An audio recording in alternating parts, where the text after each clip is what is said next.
Tonight, dear listeners, we are gently exploring the subtle realities of the Crusades. This was a time where deep conviction, challenging routes, often simple coverings, and various decisions quietly converged. Whether one was a knight, a simple farmer, or merely someone who owned a humble animal, the Crusades often had a way of gently altering one's week and quite possibly one's expected span of life. Before we settle in, if you feel so inclined, a soft touch on the like button and a quiet subscription would be appreciated, but only if what I create here brings you genuine calm. And perhaps, in the comments below, share where you are listening from and what time it is for you. It is always a quiet wonder to consider our global audience. Now, dim the lights, perhaps let a fan softly hum in the background, and let us gently drift into tonight's historical embrace. So, you have just heard a sermon. It was spoken with intensity, fervent, and subtly compelling, delivered by a robed figure passionately proclaiming about duty, liberation, and how a distant place, Jerusalem, was, it seemed, a shared concern. You are not entirely certain of Jerusalem's exact location, somewhere to the east of your familiar lands, perhaps south of your quiet farm, but you offer a gentle nod all the same. The Pope himself has announced that anyone joining this endeavor will receive complete forgiveness for past missteps. That sounds like a rather comforting arrangement, especially after what quietly occurred last spring near the old mill house. You had thought the divine did not observe that, but apparently records are kept. Also, let us be honest, a certain quiet monotony pervades your days. You have gently tilled the same land for 14 seasons, and your sustenance consists largely of simple grains, onions, and whatever did not quite manage to elude the cooking pot. Someone softly mentions a grand and lasting recognition, and frankly, that holds a more subtle appeal than once more guiding animals in the gentle rain. So, you quietly agree, or rather, you find yourself drawn into a conversation in a public house that subtly escalates into a sacred vow after a few gentle servings of mild ale and a fleeting sense of quiet invincibility. You awaken the next morning, a soft ache in your head, gently holding a wooden symbol and a pair of boots belonging to another. Still, a subtle warmth of pride settles upon you. You are now officially one preparing for a sacred journey. You possess a patch gently affixed to your tunic, a blessing from a spiritual guide, and the soft notion that all of this will culminate in a showering of comfort and appreciation. You have also been given absolutely no military instruction, no guiding chart, and as for protection, you have none.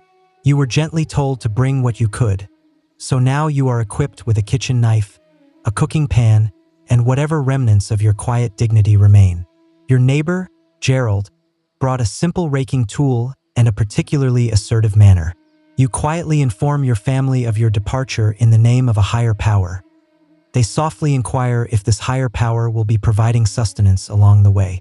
You offer a gentle chuckle, but perhaps you should not have, because you are now part of one of the most subtly unstructured, gently meandering mass movements in human memory.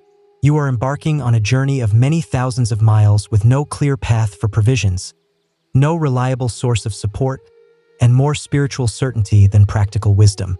And you have not even quietly departed your village yet. But what gentle difficulties could possibly arise? Before you even step beyond the quiet edge of your village, someone gently offers you a garment of interlocking metal that carries a faint, perhaps challenging, scent. You were gently promised noble, gleaming, impressive protection. What you receive is a handed-down iron garment with subtle marks of rust, faint traces of moisture, and a lingering aroma of mild disappointment. It is heavy, not in a slightly cumbersome way. We are speaking of a weight that feels akin to a portable metal workshop. Simply putting it on feels like being softly enveloped by a ponderous weight. You have also received a head covering, conical, slightly indented, and clearly fashioned by someone who harbored a gentle disinclination for necks. There is no cushioning inside, just cool metal and the subtle sensation of your head being gently warmed. For your legs, you have wool, just wool. There are no armored shin guards unless one is affluent or unusually fortunate, and you are neither. You gently wrap your legs like a modest offering and hope it absorbs some of the gentle discomfort from the countless small stones you are about to encounter. And footwear? If you anticipate sturdy leather boots of heroism, consider another thought. You are wearing softly worn turn shoes, flexible leather slippers that offer minimal protection from earth, let alone the conditions of a journey. Within the first gentle mile, you have developed a minor swelling that seems to be contemplating a life of its own.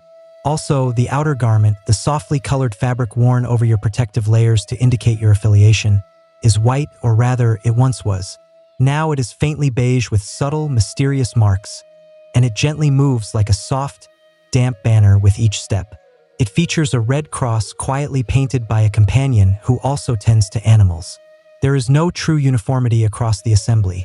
One individual is fully encased in metal, another is wearing a cooking pot as a head covering. Gerald, once more without his shirt, carries a wooden shield he carved himself, on which is inscribed, "Higher Power, observe this," in simple Latin. You attempt to secure your belt but draw it too tightly and almost experience a gentle dizziness. Your sword, if you were fortunate enough to borrow one, is without a keen edge, unbalanced, and seems to hold a subtle disinterest in you. But still, you quietly reassure yourself, "I appear like a warrior." You do not. You appear like a modest root vegetable gently wrapped in metal and quiet hope.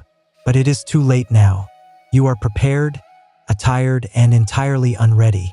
Time to gently move forward.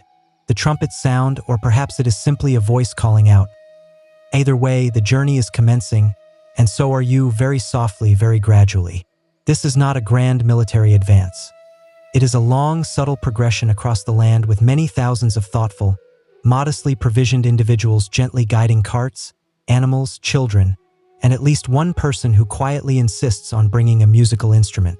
Everyone carries something, but only some of the items were crafted for engagement. One individual moves with a simple farm tool. Another has gently secured a heavy tool to a stick and refers to it as divine toothpick. You have barely departed the village, and your shoulders already carry a subtle discomfort. The metal garment gently presses into your neck, your footwear is creating a warm, damp sensation for your feet, and your small bag, containing precisely 2 root vegetables and an old baked item, feels heavier with each gentle step. Someone softly sneezes behind you. You quietly contemplate a gentle escape. Then there is the pervasive hum of sound. Everyone is quietly conversing, gently disagreeing, softly praying, humming, or coughing. A respected figure on horseback passes by and calls out something encouraging like, "Move forward, companions," before gently vanishing for the rest of the day. Meanwhile, you gently stumble over a small stone, experience a minor setback to your dignity, and are subtly nudged by a passing animal. The sun is present. It offers its gentle warmth. You do not. You are experiencing moisture in unexpected places. Your thighs are gently chafing in a way that feels like a subtle trial. Your water is already warm and carries the faint taste of metal and mild regret. There are guidelines, of course, but no one is truly adhering to them. Maintain your formation. Too late. Someone has already gently wandered into a field of quiet vegetables. Conserve your provisions. Gerald just consumed his entire week's supply before the midday meal. Show respect to local communities. You attempt to until you gently realize they are requesting a significant amount for the use of their water source. And then the rains begin. Just as you think you might be adjusting, the skies open like a soft, unexpected shower. Your outer garment clings to you like a subtle thought. The paths become soft, yielding earth. You gently lose your footing twice, once forward, once backward, and the goat offers a quiet sound. By nightfall, you have moved a gentle distance and feel as though time has passed considerably. You lie down in damp grass next to an unfamiliar companion, whose breathing may possess a subtle intensity. You rest uneasily, like a small object in a container of water, and with subtle consequences. Only a little further to go. By the 4th day, your stomach is gently expressing a desire for sustenance. A soft, persistent yearning, the kind one usually only encounters at solemn gatherings. You were gently informed the assembly had provisions. Technically, that is accurate. It is simply that those provisions are either subtly affected by moisture, missing, or currently being quietly kept by someone named Brother Ulrich. who gently insists he is observing a spiritual fast while subtly chewing in the darkness. The morning meal, if one is fortunate, consists of a portion of dark bread so dense it could be used for gentle fortification. You gently attempt to chew it for 20 quiet minutes, making little progress, and ultimately find yourself softly gnawing until your teeth grow weary. Your companion gently suggests his bread contains a small metal object. No one is surprised. The midday meal is even more subtle. There is no midday meal. There is only the gentle memory of one. You consume a small quantity of dried vegetables, which carry the subtle taste of quiet contemplation and ancient dust. A person beside you quietly produces a preserved fish he has been carrying in his simple footwear. You politely decline and gently consider observing a spiritual fast yourself. By late afternoon, everyone experiences a gentle hunger and subtle visual distortions.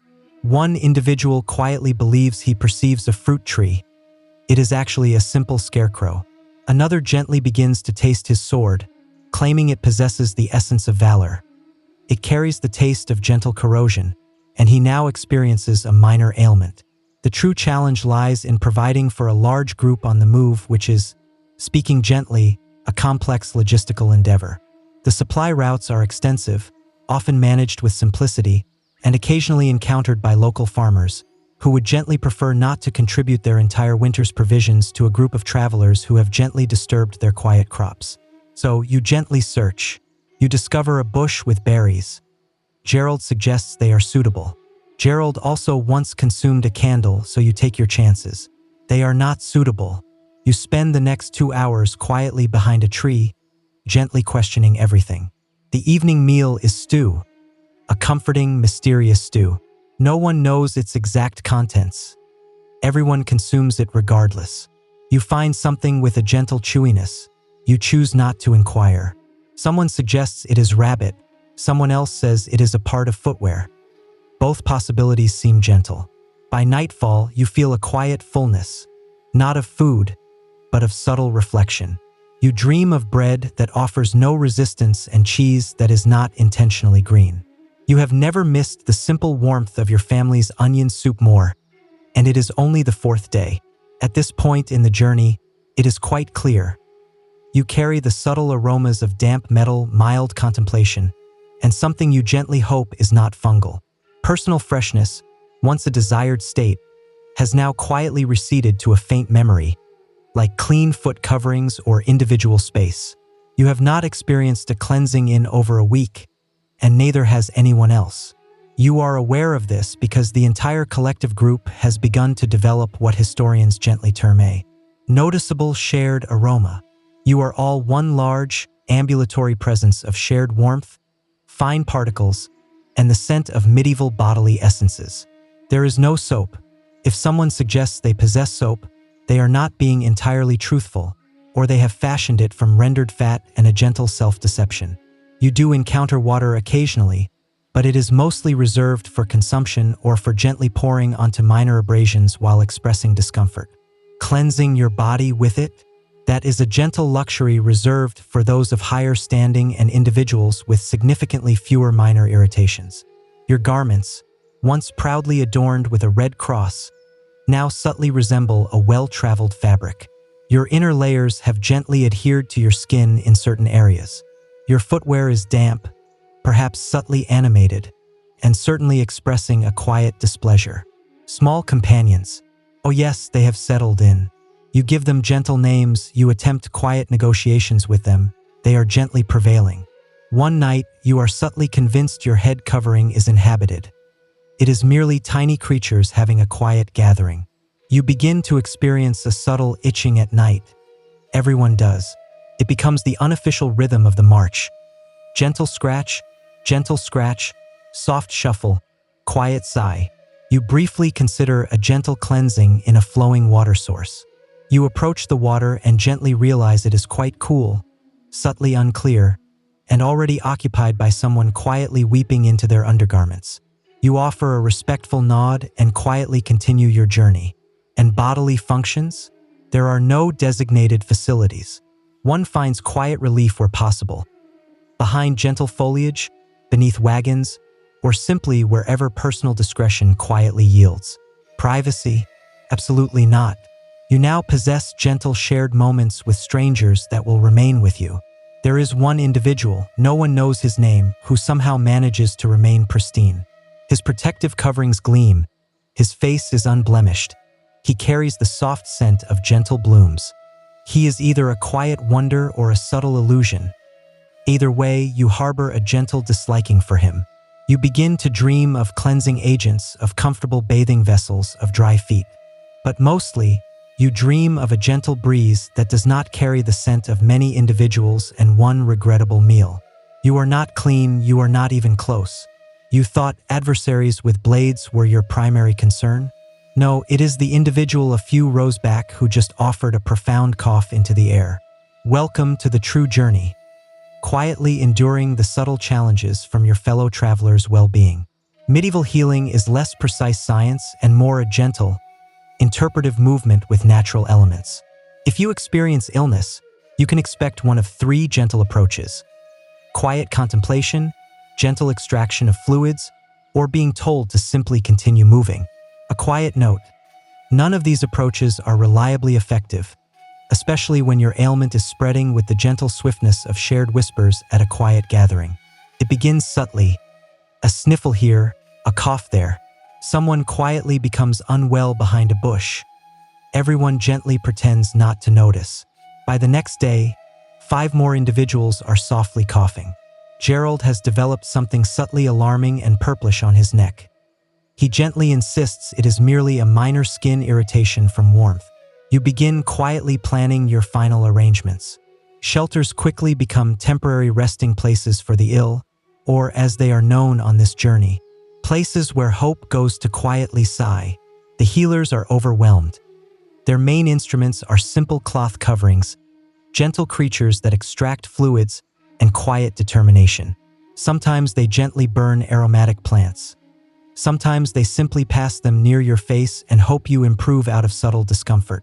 And the symptoms are not subtle. Elevated warmth, chills, discomfort, swelling, and a general sensation that your internal systems have ceased their quiet work. You attempt to maintain courage, then you observe someone being treated with a heated implement and quietly decide you are suddenly feeling much improved. Truly, hygiene is, let us say, conceptual. Waste management, random open spaces, water, questionable at best, potentially harmful at worst. You gently refill your container from a flowing water source, only to observe 3 animals upstream utilizing it for their needs. You consume it regardless. Hydration is essential. The spiritual guides suggest it is a test from the divine. The warriors suggest it is the influence of a challenging entity. The companion who joined for some reason suggests it is because no one ever gently cleanses their hands. She is immediately, and predictably, overlooked. You attempt to maintain a gentle distance from the unwell until you realize everyone is unwell, including you. Your throat feels a subtle burning. Your stomach sends mixed messages. You gently consider your chances of survival and recall your last cleansing was a month ago. The situation is not in your favor. And the most subtle challenge? You have not yet engaged in conflict. You are quietly losing a battle to microscopic influences. You have been journeying for days, gently hungry, subtly uncomfortable, slightly unwell. And now you anticipate a warm welcome from the communities along the way. A gentle note: you will not receive it. The local inhabitants are less than thrilled. In fact, they view your traveling party in much the same way a shepherd views animals with crosses, with subtle suspicion, gentle tension, and a readiness to conceal their livestock. From their perspective, you represent a moving wave of subtle difficulty. Thousands of unwashed strangers speaking loudly in simple Latin, gently disturbing crops, borrowing anything not secured, and singing battle hymns at midnight like slightly off-key specters. You are not a holy force. You are a gentle, ambulatory procession of minor maladies. You pause at a community hoping to gently exchange for sustenance. The villagers secure their entrances. The local religious leader subtly observes from a high point and offers a protective gesture towards you. A humble companion offers a single vegetable in exchange for your more swift departure. Language differences do not assist. You attempt to request water but inadvertently ask for someone's companion. You attempt to gently explain your sacred purpose and somehow end up proposing to an animal. The animal expresses no interest. Discussions gently cease quickly. If you do manage to enter a settlement, it is usually followed by inflated requests for goods, subtle observation, and someone making gentle, indirect comments about your aroma. You acquire bread that is older than your footwear and ale that serves as a gentle wood coating. Someone offers you directions to a distant holy place. You follow them for 2 days before gently realizing they were simply attempting to direct you to the next community. And if you are in unfamiliar territory, it becomes even more nuanced. The local inhabitants do not merely subtly dislike you. They actively wish for your departure. They are not concerned with your sacred sanctions or your homemade banner. They simply desire their animals, their fields, and a return to general tranquility. And considering some of these places were recently gently encountered by other traveling groups who assured them they were just passing through, trust is at a very low ebb. In one community, a young one gently propels a vegetable at your head. It is the most accurate projectile you have encountered all week. You came seeking spiritual fulfillment. They perceive you as a financially strained, well-equipped traveler with subtle boundary challenges, and gently they are not mistaken. So you are finally moving forward again, journeying eastward. Likely. The truth is, no one is actually certain of their precise direction. There are no modern navigation devices, no markers that gently indicate this path to Jerusalem, and most of the individuals in your group quietly believe the sacred land is just slightly beyond a large city they also cannot locate. Your leader possesses a map of sorts. It is a hand-drawn parchment with 3 communities, 2 flowing waters, and what appears to be a mythical creature in the corner. You suspect the artist had a vivid imagination and modest geographical knowledge. Still, the leader gently displays it as if it were a divine decree and calls out, "Forward!" at every branching path. Confidence, apparently, is more significant than precise placement. Every now and then, a local guide is gently enlisted. He is offered a few coins, a skin of fermented drink, and a vague promise not to be accidentally disturbed. He nods wisely, gestures eastward, and then gently vanishes before the morning meal. You are beginning to suspect. East simply means not this location. One individual quietly asserts he remembers the path from a dream. Another says he once read a scroll. Gerald, still without a shirt and increasingly warmed by the sun, claims he is following subtle divine whispers carried by the air. The wind seems to be gently suggesting, "You are lost." You gently cross the same flowing water 3 times in one day. You pass a large stone you are fairly certain you have already passed. A spiritual guide insists it is a different stone. This one holds more sacred presence. You remain gently unconvinced. The landscape subtly changes constantly. Forest, marsh, mountains. One stretch of path is so steep your footwear slips more than it steps. Half the assembly is now moving sideways like gently bewildered crustaceans. Spirits are low, feet are lower. And then someone offers the most subtly unsettling statement imaginable. "I believe we took a less direct route." You are many hundreds of miles from your origin, surrounded by individuals who quietly believe geography is a type of delicate food, and no one wishes to acknowledge they are gently disoriented. So you continue moving, with quiet purpose, without clear direction, with gentle faith. Every path leads somewhere, whether it is the sacred place, a distant outpost, or another gently unfortunate animal village, is anyone's quiet guess. But onward you go, propelled by divine intention, simple provisions, and the collective gentle refusal to admit you are moving in a very large circle. You had imagined it would be grand. You envisioned banners gently swaying, blades meeting with graceful timing, and your adversaries falling in structured forms like a bard's gentle epic. What you actually experience is fine particles in your mouth, a soft hum of sound in your being, and a deeply subtle realization that no one knows precisely what they are doing. The first thing you notice is the gentle sound of voices, not only from those opposing, not only from your side, but from everyone, including yourself.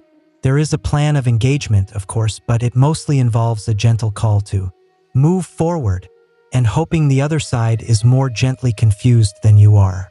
A subtle note: they are not. Your head covering subtly obscures your view. Your blade feels heavy. You attempt to raise your protection and gently realize it rests on the ground behind you because Gerald borrowed it to prepare food and gently forgot to return it. Archers release their projectiles before everyone is ready.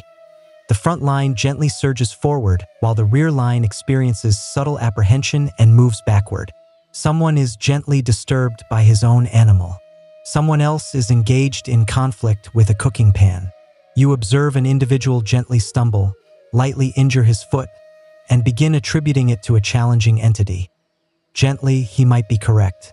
You move towards the gentle disarray because everyone else is doing so, and shared inclination is powerful. Dust gently fills the air. You swing gently. You connect with a head covering. It is your own. You express a soft sound. It is quite brave. The opposing force is swift, skilled, audible. You meet the gaze of one and gently realize, with a subtle apprehension, he is perhaps 15 and significantly more experienced than you. You consider quietly feigning stillness. You consider truly being at rest. Both are subtly tempting. There are soft horn sounds, instructions quietly called out in several different languages, and someone softly singing what sounds like a tavern tune about quiet animals. It is unclear if this is a form of subtle intimidation or a gentle eccentricity. Either way, it is having an effect.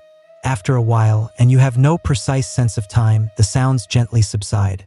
The surviving individuals quietly move away, softly breathing, gently marked, and carrying the subtle sense of old sustenance and less than ideal choices.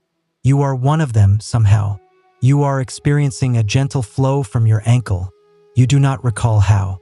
Gerald now possesses your head covering. He is utilizing it as a vessel for liquid food. So, was it grand? Not precisely, but you are present, and in the context of the Crusades, that is about as close to triumph as most individuals ever experience. The weather in the sacred lands, or more accurately, the long, meandering progression to the sacred lands, is not your ally. It is not even a neutral observer. It is a full, opposing force with more subtle timing than your entire assembly. One moment it is intensely warm, the kind of heat that makes your metal garment feel like a heavy, enclosed space designed by a challenging entity. You experience moisture through your garments, your protective layers, and your very being. Your leather footwear feels quite warm against your skin. A nearby warrior quietly suggests he observed a visual distortion of a public house. You believe him, you experienced it too. You both softly lament. Then, just as you have gently accepted your fate as a warm traveler, the heavens subtly shift. Clouds gently roll in like a solemn figure, the skies darken, and suddenly rain. Not gentle rain, not a light drizzle. This is profound, intense, deeply impactful, with distant rumbling from the sky kind of rain. Your outer garment clings to you like a subtle sense of obligation. Your feet gently squelch with each step, creating a sound reminiscent of a thoughtful waterfowl. Your temporary shelter gently yields almost immediately.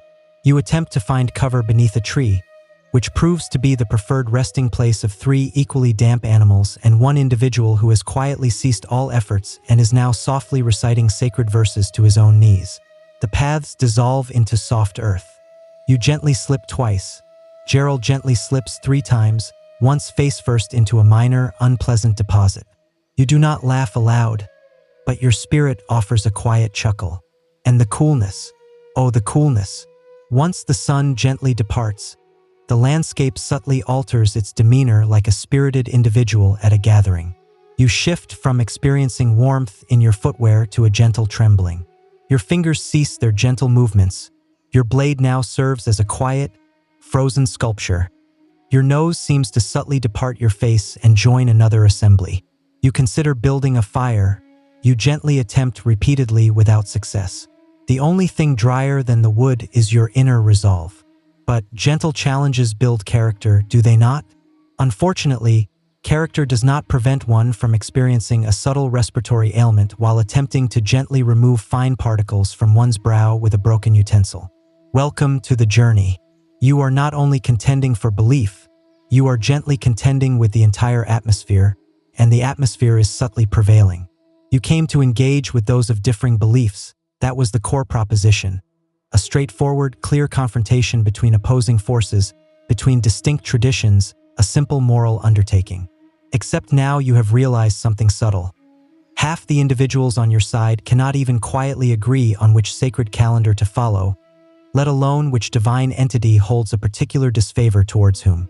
You originate from Western Europe, speaking a traditional language, following a specific spiritual leader, carrying a subtle aroma, and now you are encountering individuals from a prominent Eastern city who speak a different language, make different gestures of faith, and view you with all the gentle warmth of a cautious feline. They are supposed to be your companions. In practice, they have secured the city's entrances and gently requested you await outside politely, with individuals holding bows. The spiritual guide who joined your group suggests the Eastern Church holds beliefs that subtly deviate. The Eastern religious leader suggests you are an unlearned keeper of animals who cleanses too little and engages in too many subtle transgressions. You both offer quiet nods and pretend to be civil while softly murmuring spiritual observations beneath your breath. Then there are the local inhabitants: Christian Arabs, Armenian Christians, Syriac Christians. You had thought everyone in the East adhered to a single faith. A subtle surprise. Now you are attempting to distinguish friend from foe based on how they softly vocalize their sacred verses. You are not particularly adept at it. You inadvertently offer a subtle threat to a group of spiritual practitioners. They respond by gently setting your shelter ablaze. It becomes more complex. Those of the Muslim faith, they are not one single cohesive force either. There are different factions, local leaders, all gently contending with each other when they are not too occupied contending with you. Every time you believe you understand who the opposing force is, someone gently changes their affiliation and shifts sides mid-campaign. An individual you were pursuing last week is now quietly seated at your fire, explaining regional subtleties and consuming your last root vegetable. Your leader attempts to hold a gathering between different factions. It gently devolves into a vocal disagreement over whose sacred figure is more significant. Gerald quietly suggests a formalized combat. No one gently disagrees. And let us not forget the internal subtle tensions. Warriors disagreeing with spiritual leaders, nobles contending over acquired items, simple individuals forming their own quiet prayer circles. At one point, someone claims a vision of a sacred figure in an animal enclosure and begins a separate, quiet movement. They advance upon the incorrect elevation. Religious unity that quietly endured for 3 days. Now you are all simply hoping no one subtly harms you over a liturgical disagreement about a period of observance. A higher power may be with you, but everyone else is gently on edge. You believe joining this sacred journey meant fighting alongside noble warriors, disciplined fighters, and devout men dedicated to a holy purpose. You were mistaken. You are, in fact, marching with the most unusual collection of individuals ever gathered outside of a gentle public house skirmish. To your left is a baker without teeth who brought a rolling pin instead of a weapon. To your right is an individual named Thibaut who suggests he is a spiritual practitioner but frequently utters gentle expletives, consumes anything in a container, and has certainly caused harm to someone over a portion of bread. Gerald, still without a shirt, has gently marked a symbol on his chest with dark residue and states he is Divine Strength. Your commanding officer is a 19-year-old noble with abundant hair and no clear plan. He believes strategic movement involves pointing dramatically and calling out. During one minor engagement, he moved in the wrong direction and ended up in a field of quiet vegetables. He still gently insists it was part of a grand design. Then there are the deeply fervent individuals. These are the ones who truly believe they are untouchable because a higher power favors them more. They advance into conflict without protective upper garments, without footwear, and sometimes without a blade, solely with unwavering conviction and a large stick. Their rate of survival is not encouraging. A merchant has subtly joined, offering sacred items of questionable origin.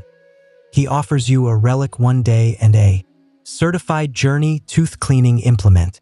The next, both appear to be simple twigs. There is also a group of young ones, yes, actual children.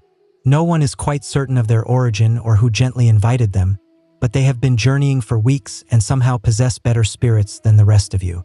At night, your fellow travelers softly sing songs, gently discuss sacred texts, and engage in minor disputes over who gently took whose portion of bread. One individual has declared himself spiritual leader of the shelters, and now offers daily sermons from atop a barrel. His theology is questionable, his balance less so. The only thing that unites this group is shared quiet hardship and a vague, increasingly subtle goal of reaching a sacred destination without perishing. You do not know who is more subtly eccentric, your adversaries or the individual beside you who has fashioned a spear from a simple ladle. But one thing is clear, you are not in typical company. You are in unusual company, and unusual company experiences journeys together. At long last, you have reached your destination, or at least a community that appears significant enough to quietly approach. There are barriers, tall ones, thick ones. Behind them, individuals who clearly do not desire your presence. So naturally, the command is given. Begin the prolonged observation. It sounds grand in concept. In practice, it is a form of medieval outdoor living with weapons and a notable increase in digestive issues. Your assembly positions itself outside the community. Just beyond the reach of projectiles, you quietly hope and settles in for what could be days, weeks, or the remainder of your natural existence. The strategy is to await their yielding. You simply neglected to bring provisions, sanitation, large implements for breaching, or literally anything truly useful. Someone attempts to construct a large launching device. It gently collapses instantly. A breaching tool is fashioned from a tree, for ropes and quiet enthusiasm. It endures for 10 minutes before being gently set alight by the defenders, who are clearly more adept at this. You gently excavate, you construct elevated structures, you express many quiet dissatisfactions. Then you gently realize the individuals inside the community are quite content, quietly observing you from their high barriers while gently consuming olives and occasionally gently tossing insults and possibly waste over the side. It rains. Everything becomes soft earth. Your foot coverings gently deteriorate. Your temporary shelter leaks. Your cooked provisions acquire the taste of coarse fiber and subtle betrayal. Gerald gently captures a small creature and names it. Evening meal. Inner resolve is at a very low point, mostly because someone attempted to play a stringed instrument last night, and it sounded like an animal quietly struggling in liquid. And then there is the pervasive aroma. Thousands of unwashed individuals, decaying provisions, and the occasional departed animal. It is the kind of scent that could gently remove the coating from a sacred item. The local spiritual guide suggests the aroma is a test of conviction. You believe it is a biological concern. You finally attempt to gently scale the barriers. Ladders are extended, projectiles descend. You ascend 2 steps, offer a soft sound, gently fall, and land upon someone who was about to yield anyway. The attempt fails. Everyone pretends they were simply testing the defenses. Weeks pass, provisions gently diminish, disagreements quietly increase. At one point, someone suggests consuming the cherished animal. A gentle skirmish ensues, the animal prevails. Prolonged observations, you realize, are not about action. They are about quiet monotony, subtle aromas, and desperately attempting to recall your initial reason for being here. One morning, when the sun gently rises with a subtle brilliance, you hear a sound echoing through the encampment. The entrances are open. Whether through lack of sustenance, quiet intervention, or divine timing, the community's barriers have finally been breached. You anticipate gentle trumpet sounds, quiet recognition, perhaps a chorus of ethereal voices. Instead, you encounter absolute disarray. The entry into the community is less a noble procession and more a gentle rush of damp, slightly bewildered individuals with instruments and a subtle disapproval of existing structures. You move forward, blade in hand, heart gently quickening, and immediately stumble on broken material. Someone gently steps on your back. You offer a quiet thanks out of habit. Inside, it is subtle smoke and quiet sounds. No one can distinguish one from another. Everyone is quietly collecting items, expressing themselves, or dramatically concluding their journey in a corner. A warrior on horseback gently passes carrying a decorative light fixture. Gerald has discovered a container of fermented drink and is now quietly proclaiming himself leader of the narrow passage. You gently lose your stable footing, your head covering, and at one point your patience with a resistant portal. You were gently told this was a sacred endeavor. What it appears to be is a holy outdoor market hosted by quiet disarray itself. There is no clear chain of command anymore. Your noble leader is too occupied posing for imaginary depictions. The spiritual guides are softly calling out sacred phrases while gently tucking sacred items into their garments. One individual insists he has seen a holy vessel. It is a food bowl with a subtle indentation. As the fine particles settle and the community is secured, which here implies still faintly smoldering and largely divested of its valuables, you stand in the gentle remnants, quietly wondering, was this the anticipated outcome? You discover a sacred item. You believe it is a small bone. It could be holy, it could be from a fowl. Either way, it is joining your possessions. You also now possess a decorative cup, a woven hanging you cannot transport, and someone's very bewildered feline. But the triumph feels subtly strange. You expect it to feel righteous, glorious. Instead, you mostly feel tired, a little damp and subtly regretful. You are standing in a place filled with quiet inhabitants expressing sadness and broken entrances, attempting to recall whether this was about spiritual deliverance or acquisition. The distinction has blurred. A spiritual guide gently pats your shoulder and states, "A higher power is pleased." You nod, but you are not entirely certain. You came seeking spiritual fulfillment. You received fine particles, gentle sounds, and Gerald becoming unwell near a sacred item. You persevered. You quietly endured the marching, the lack of provisions, the prolonged observations, the ailments, the projectiles, Gerald, and the occasional subtle divine misunderstanding. You have technically succeeded, but now you are resting on a broken container in a community you helped to gently disrupt, attempting to recall what your existence was like before you joined a sacred endeavor managed by those with simple blades and untreated fevers. You have changed, and not in the inspiring, "I have experienced the world and grown as an individual" kind of way. No, you are leaner, less clean, and somehow both older and younger simultaneously. You have aged many years in your spirit, but still experience gentle admonishment like a young one by someone whose only distinction is possessing a more elaborate head covering. You have developed a subtle, involuntary movement whenever someone utters the word spiritual journey. Your protective covering does not fit quite right anymore. Your form has subtly conformed to every bruise, every night spent gently curled up like a damp confection in a leaking shelter. Your blade carries small marks, your conviction is complex.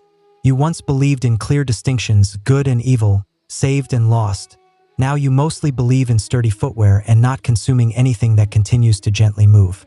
Back home, they will refer to you as a hero. They will inquire about your experiences. You will offer a quiet smile and state, "Remarkable," because deeply chaotic, morally subtle, and constantly damp does not translate well into a public house tale. You might even gently polish the acquired sacred items, display them on a surface, and pretend you understood your actions throughout. You will nod solemnly during spiritual addresses. You will avoid meeting the gaze of animals. But deep down, you will always carry the truth.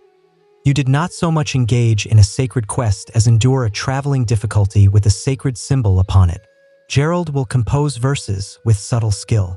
Someone will begin a quiet new belief system. You will quietly contribute to the nearest spiritual dwelling and never speak of the time you gently mistook a spiritual leader's head covering for a food pot. Was it worthwhile? History will suggest yes. You might quietly suggest yes, but that subtle movement in your left eye still suggests perhaps not. The sacred land is behind you, but so is much of your quiet composure. Long before warriors in Japan trained with curved blades or combatants fought in Roman arenas, there were two young Egyptian men gently circling each other in the desert earth. Their arms were gently raised, knees subtly bent, feet steadily placed. One offered a feigned movement, the other subtly advanced. No sharp instruments, no protective coverings, just skill, strength, and the quiet murmur of observers beneath the warm sun. Welcome to ancient Egyptian wrestling. the oldest documented system of physical engagement in human history. More than 4,000 years ago, long before modern training facilities or elevated platforms for recognition, the people of the Nile were already refining hand-to-hand combat. In a Middle Kingdom burial site at Beni Hassan, historians discovered detailed wall paintings that depicted over 400 different wrestling holds, immobilizations, and maneuvers, a quiet guide inscribed in stone. This was not crude brawling. It was a sophisticated system of physical command and subtle psychological influence. Wrestling in Egypt was not merely a physical activity. It was a reflection of standing. Young males were trained from an early age, and matches were common in both military preparation and celebratory public events. Soldiers gently engaged to maintain their readiness. Nobles competed to demonstrate their power, and even rulers were said to gently engage, not out of necessity, but as a subtle display of divine energy. The methods themselves are strikingly familiar. Gentle shoulder lifts, hip maneuvers, single-leg engagements. Anyone who has observed modern wrestling or judo would recognize the movements. This was not a forgotten pastime. It was a refined tradition, one that gently established the foundation for future martial practices. And unlike later combat systems that blended instruments and philosophy, Egyptian wrestling was pure, simply the human form refined to subtly overcome another. But it also possessed a spiritual dimension. Ancient writings and temple carvings suggest that wrestling was connected to the deities, particularly Horus, who engaged with the god Set in a cosmic struggle. Every wrestling match was a microcosm of that narrative. Order against gentle chaos, discipline against subtle wildness. In a subtle way, these matches were not merely physical contests. They were rituals, rigorous, elegant expressions of cosmic balance. And through them, Egypt became the unexpected origin of organized martial tradition. Long before spiritual practitioners meditated or warriors softly chanted battle cries, Egyptians simply engaged in quiet combat, in fine particles with honor, and the world was subtly transformed. If Egyptian wrestlers contended for honor, Roman gladiators contended for continuation of life. Their arena was not a sandy courtyard but a vast stone amphitheater, echoing with the quiet sounds of tens of thousands. And behind every victorious gladiator stood something even more rigorous. The ludus, Rome's gladiator training facility, where martial arts met military planning. To the Roman perspective, intense physical engagement was not merely entertainment. It was artistry, political expression, and influence subtly combined. Gladiators were not simple brutes. They were conditioned, categorized, and crafted like instruments, each trained in a distinct fighting style with a specific set of techniques based on their gear and role in combat. The retiarius fought with a net and a three-pronged spear, utilizing swiftness and entanglement. The secutor carried a short blade and heavy protection, trained to pursue and overwhelm. Every movement was precise, every vulnerability known. At the core of this system were the lanisti, demanding combat instructors who managed the ludi like modern training camps, only with greater severity. Gladiators, many of whom were enslaved individuals or prisoners of war, endured rigorous routines. Strength exercises, practice engagements, simulated conflicts with wooden instruments. Their bodies were molded into instruments of combat, not for the battlefield, but for the arena's stained earth. And make no mistake, this was indeed martial arts. The gladius, from which the term gladiator originates, was a short, thrusting blade refined through centuries of Roman military development. Gladiators were taught precise angles of approach, footwork, and control of proximity. They learned how to interpret an opponent's breathing, how to offer a deceptive movement, how to strike when the crowd least expected it. The objective was not merely to end life, it was to provide a spectacle. But it was not entirely about severity. Some gladiators became celebrated figures, like Spartacus, a former soldier turned rebel leader who escaped the ludus at Capua and nearly challenged the Roman Republic. Others earned their freedom through victory and became prominent figures of their time, admired like athletes, envied for their proficiency. Roman martial training was demanding but systematic. It divested individuals of everything, then reshaped them as fighters whose very continuation depended on their discipline, technique, and endurance. It was not a sport. It was a grand display, and every arena was a ground where ancient martial tradition was etched in effort, fine particles, and consequence. Long before Asian combat forms captivated the world or a certain gentle grappling art became an Olympic discipline, a subtle martial tradition flourished in the lush southern regions of India. Its name was Kalaripayattu, and it was not merely a combat art. It was a sacred practice, a warrior's meditative movement, and a form of enduring performance gently passed down through countless ages. Kalaripayattu, often referred to as the origin of all martial arts, traces its beginnings back over 3,000 years, with narratives connecting it to the legendary sage Parasurama, a warrior saint said to have gently shaped a coastal land from the sea. But beyond myth, it is one of the oldest surviving combat systems and arguably one of the most graceful. Where Roman training emphasized raw power, Kalaripayattu prioritized elegance, fluidity, and spiritual alignment. Training commenced at the Kalari, a sunken earthen space that served as both a training ground and a sacred area. Here, students without footwear learned to move like animals. The steady stance of the horse, the gentle leap of the lion, the swift strike of the snake. Every movement was connected to breath, energy, and rhythm. Before they engaged with an instrument, students spent years mastering body control, gentle kicks, and open hand strikes. Then came the instruments, and with them a striking beauty. The urumi, a flexible whip-like blade that coils around the body, is perhaps the most subtly feared and unique instrument in Kalaripayattu. It is also the most poetic. One misstep and the practitioner could cause self-injury. To master it required absolute concentration, trust in the breath, and years of dedicated practice.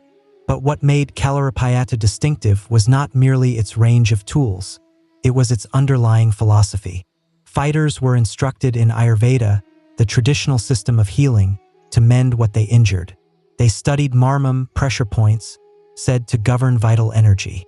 The objective was not destruction, but balance, even during a confrontation. The art emphasized gentle restraint, precise timing, and inner calm, qualities of a thoughtful warrior rather than a mere combatant.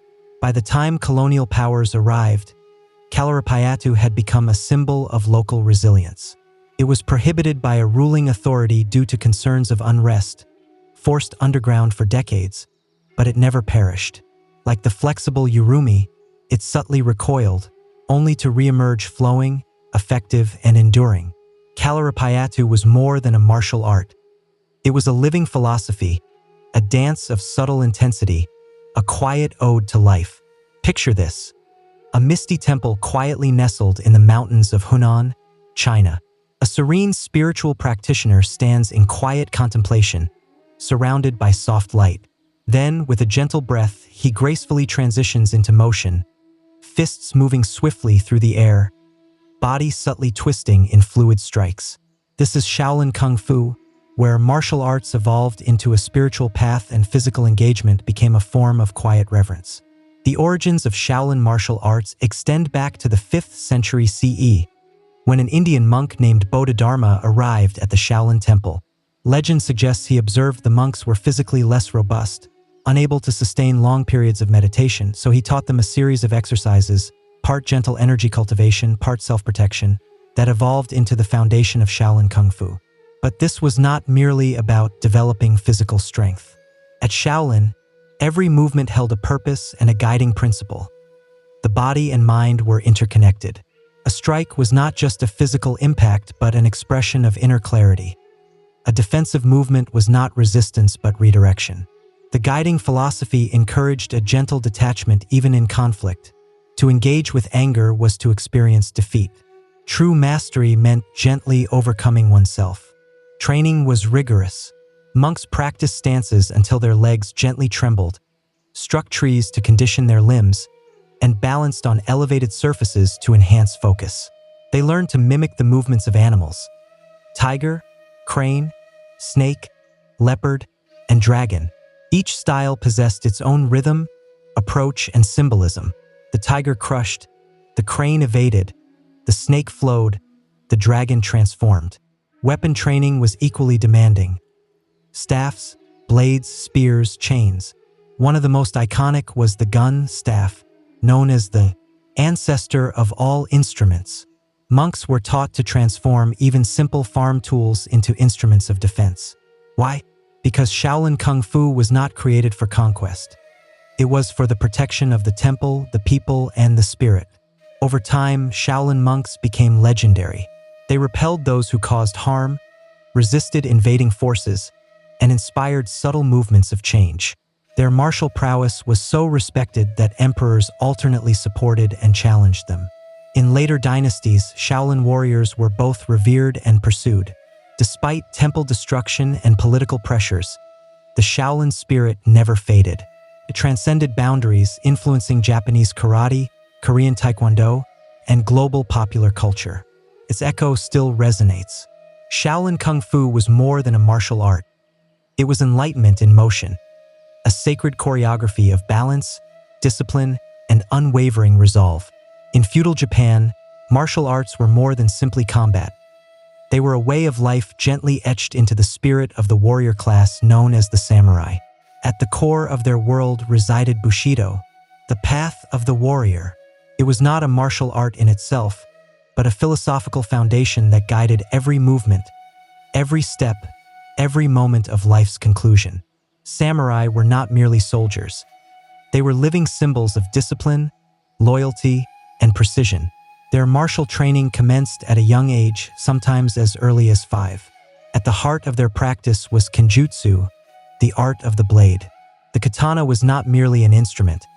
It was considered the soul of the samurai, sharp, balanced, effective, and beautiful. Every drawing, swing, and sheathing of the blade followed a ritualized rhythm.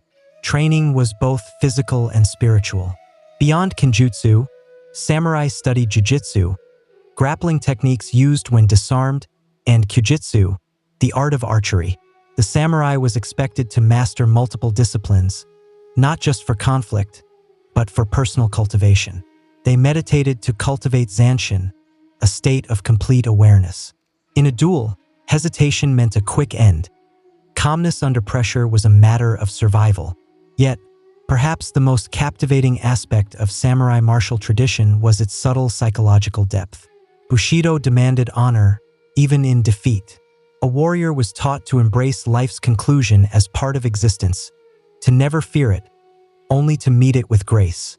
If honor was compromised, a samurai might perform seppuku, ritual suicide, to reclaim dignity. Rigorous, yes, but in their world, integrity outweighed continued existence. Samurai martial arts evolved over centuries, often shaped by necessity. During long periods of quietude, especially in the Tokugawa era, martial prowess adopted a more philosophical inclination. Schools of swordsmanship emphasized mental clarity, posture, and presence over raw strength.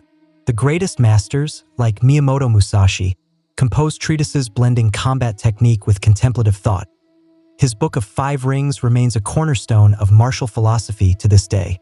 In time, the era of the samurai gently faded, but their martial traditions lived on, transforming into modern forms and even influencing contemporary business ethics in Japan. The samurai spirit endures not just in training halls but in narratives, visual media, and the quiet discipline of those who still walk the path of the warrior. For the samurai, martial arts were not about triumph. They were about becoming worthy of the blade one carried. When one considers martial arts, thoughts often drift immediately to distant lands or ancient Rome. But across the vast and diverse African continent, ancient warrior traditions quietly flourished, intense, intricate, and often overlooked by mainstream history. From stick fighting in Ethiopia to the graceful spear dances of southern Africa, these were combat arts born not from formal instruction but from lived experience, the necessity of survival, and deep cultural roots. In Ethiopia, the Mursi and Suri tribes practiced danga, or stick fighting, a rigorous but highly ritualized form of dueling. Warriors wielded long, polished sticks in high-stakes bouts that could result in minor facial injuries or fractured bones. But these were not thoughtless confrontations. Danga duels were a rite of passage, a test of maturity, strength, and even courtship. Victory meant status, respect, and sometimes the attention of potential partners. Further south, in the Zulu lands, martial skill was elevated to a national principle under Shaka Zulu in the early 19th century. Traditional stick fighting, called Induku, evolved into comprehensive battlefield strategies. Shaka transformed African conflict by replacing throwing spears with short, thrusting spears, training warriors in close combat formations. His Impi regiments practiced disciplined advances, deceptive movements, and encirclement maneuvers. Their footwork, shield use, and group coordination rivaled anything seen in Roman legions. But these African martial traditions were not merely about combat. They were deeply integrated into culture. In Angola, Angolo was a fluid, acrobatic martial art rooted in dance and ritual. With spinning kicks and evasive movements, it resembled a graceful engagement. And it did not remain solely in Angola. Enslaved Africans carried Angolo across the Atlantic, where it evolved into capoeira in Brazil, one of the world's most distinctive martial arts. Throughout Africa, warriors also incorporated rhythm, music, and performance in their training. War dances served dual purposes: to subtly intimidate adversaries and to mentally prepare the body. Movements mimicked animals, spirits, or ancestors. Combat was not just a physical act. It was a connection to heritage, identity, and the divine. Though many of these traditions were suppressed during colonial rule, they never vanished. Today, across African communities and modern training facilities alike, these arts are experiencing a quiet resurgence, not just as fighting systems, but as cultural treasures. African martial arts remind us that the warrior's path is not defined by external renown, but by endurance, community, and memory. When you think of Vikings, you might envision symbolic headwear, historically imprecise, prominent facial hair, and vigorous expeditions. But behind the often dramatic portrayals was a methodical, strategic system of martial preparation rooted in survival, discipline, and subtle effectiveness. The Norse were not merely explorers. They were trained warriors with a deep respect for physical engagement and a mythology that considered expiring with a blade in hand the highest honor. Viking martial arts did not unfold in polished training grounds or elegant temples. Preparation occurred in longhouses, open clearings, and on challenging battlegrounds.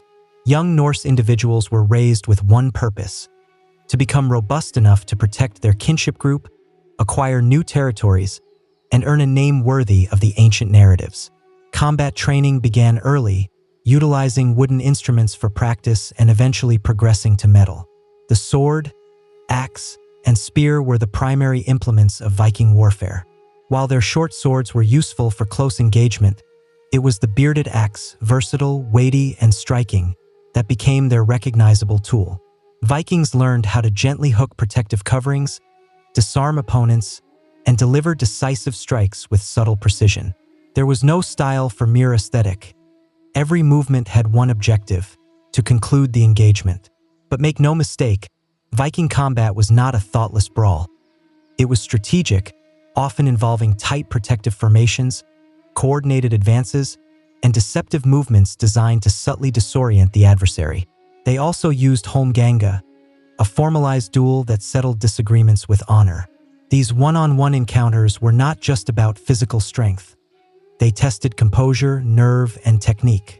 Beyond the physical, Viking martial discipline was deeply intertwined with mythology. Warriors believed that Odin, the deity of conflict and wisdom, observed their engagements. The berserkers, renowned for fighting in a trance-like intensity, were said to channel animal spirits, bear, wolf, or boar, through ritual and altered states. Whether historical or mythical, the berserker narrative reveals the spiritual dimension of Viking warfare. And then there was Valhalla, the promised afterlife for those who departed bravely in battle. This conviction did not just glorify conflict. It shaped how Norse warriors engaged. Without fear, with persistence, with focus. To withdraw was to relinquish the promise. To stand firm meant enduring renown. Though Viking martial systems lacked formal documentation, their methods gently echo in modern reenactment groups and historical combat schools. The Vikings were not merely unrefined. They were subtle artisans of intensity, forging triumph with metal, effort, and an unwavering belief in their deities. In the heart of ancient Persia, beneath the curved roofs of the zerkana, the house of strength, warriors did not simply train to fight. They trained to become virtuous individuals. Here, martial arts met spirituality and national identity in one of the oldest continuously practiced warrior traditions in the world, Varzish-e Pahlavi. This Persian martial art has origins extending back over 2,000 years to ancient empires. At its core is Pahlavi, a system that combines strength development, wrestling, and combat drills with religious and ethical instruction. The word Pahlavan means not just champion, but a noble warrior, one who quietly defends the less powerful and upholds fairness. Training took place in the zurkhaneh, a sacred training space where rituals held as much significance as repetitions. Practitioners, without footwear and upper garments, performed choreographed movements to the rhythmic sound of a drum and the chant of the morshed, a spiritual singer coach. Exercises included spinning heavy clubs, lifting substantial shields, sang, and swinging iron bows, all designed to build swift power and flexibility. Think of it as ancient functional training infused with poetic verse and quiet reverence. But the true essence of the system was Kashti Pahlavi, Persian wrestling. Unlike modern Olympic-style wrestling, this was both a physical activity and a passage ritual. Matches were intense and technical, with an emphasis on gentle throws, leveraging positions, and spiritual humility. Victory was not enough. A true Pahlavan had to be generous in triumph, respectful in defeat. Philosophically, Pahlavi drew heavily from mystical traditions and ancient beliefs. Fighters were taught to purify not just the body but the soul. Strength without humility was seen as weakness. Victory without compassion was considered a subtle disgrace. In this sense, the zurkhaneh was more than a training facility. It was a moral crucible. During periods of external governance, especially under various rules, the zurkhaneh became a subtle center of resistance. Persian identity and pride were preserved in effort and song, and martial practice became a symbol of cultural resilience. Today, Varzish-e Pahlavi still endures, officially recognized as a piece of invaluable cultural heritage. Modern practitioners may wear contemporary athletic attire instead of traditional garments, but the spirit remains. In Persia, the most formidable warrior was not the one who struck the most forcefully. It was the one who trained with the most dedication, lived nobly, and quietly elevated others with every step. From the quiet resting places of Egypt to the elevated temples of Shaolin, from the cool inlets of Scandinavia to the sun-warmed training halls of Iran, ancient martial arts were never merely about conflict. They were blueprints for how to live, how to conclude one's journey, and how to carry oneself with purpose. And even though great civilizations have gently crumbled and blades have subtly rusted, their echoes still resonate in the modern world, often in ways we barely perceive. Step into a contemporary physical training space today, and you will discern the subtle traces of these traditions in every aspect. Grapplers execute takedowns much like their ancient Egyptian forebears. Striking instructors teach movements reminiscent of distant practices. Fighters train with the same quiet intensity that once shaped ancient combatants and Japanese warriors. The presentation may be new, but the principles, discipline, timing, balance, are as old as settled communities themselves. Beyond the competitive arena, martial arts have become a global language. In schools and temples from distant cities, millions quietly practice various forms, not merely for combat, but for confidence, clarity, and community. What began as warrior rites has evolved into forms of healing, contemplation, and even cultural exchange. Many ancient traditions have also experienced a quiet resurgence. Indigenous African combat arts are being preserved by thoughtful individuals determined to reclaim their cultural heritage. In India, a particular martial art is enjoying a renaissance, with practitioners blending ancient movements with modern physical activity. Shaolin spiritual practitioners now travel the world, performing feats that once quietly protected monasteries from invaders. But perhaps the most profound legacy of ancient martial arts is their underlying philosophy. The idea that strength must be accompanied by humility, that triumph is without meaning without virtue, that the true adversary is often within oneself. In a world increasingly focused on quickness, spectacle, and immediate gratification, These ancient systems gently remind us to slow down, to breathe, and to train with intention. Technology may have changed how we engage in conflict, drones, firearms, machines, but it has not changed why we train. The desire to master the body, quiet the mind, and follow the path of the warrior remains universal. So whether you are training in a facility, practicing subtle movements in your living space, or simply navigating life's daily encounters, know this: you are part of a tradition older than rulers, deeper than great civilizations, and more enduring than metal. The art gently persists because the warrior never truly ceases to exist. In ancient Egypt, outward appearance was not about triviality. It was about inner balance. The Egyptians believed that one's external presentation subtly reflected an inner harmony, and to be beautiful was to align oneself with Ma'at, the divine order of the universe. Cleanliness, fragrance, and adornment were not optional. They were considered spiritual obligations. Each morning, both men and women engaged in detailed rituals of personal care and enhancement. The desert sun was persistent, and the river's moisture often challenging, so the Egyptians used unguents, creamy mixtures of animal fats, beeswax, and oils, not just to moisturize their skin, but to protect against harsh weather and illness. These balms were often subtly scented with myrrh, frankincense, or lotus, fragrances thought to be pleasing to the divine. Perfume was not only for the living. It was applied to the deceased to gently sweeten the journey to the afterlife. But no beauty regimen was complete without kohl. This iconic dark liner was made from galena, a mineral gently ground into fine powder and mixed with oils or animal fats. It was not just for allure. Kohl protected the eyes from sun glare and was believed to gently ward off less benevolent spirits. Its application created the almond-shaped, captivating gaze seen in countless temple carvings and royal depictions from Cleopatra to the young ruler Tutankhamun. Cosmetics carried spiritual weight. Colors held symbolic meaning. Green eye enhancement, made from malachite, symbolized rebirth and was associated with a particular deity. Red ochre was used on lips and cheeks to channel vitality, joy, and a goddess associated with beauty and affection. Even artificial hair coverings were a statement.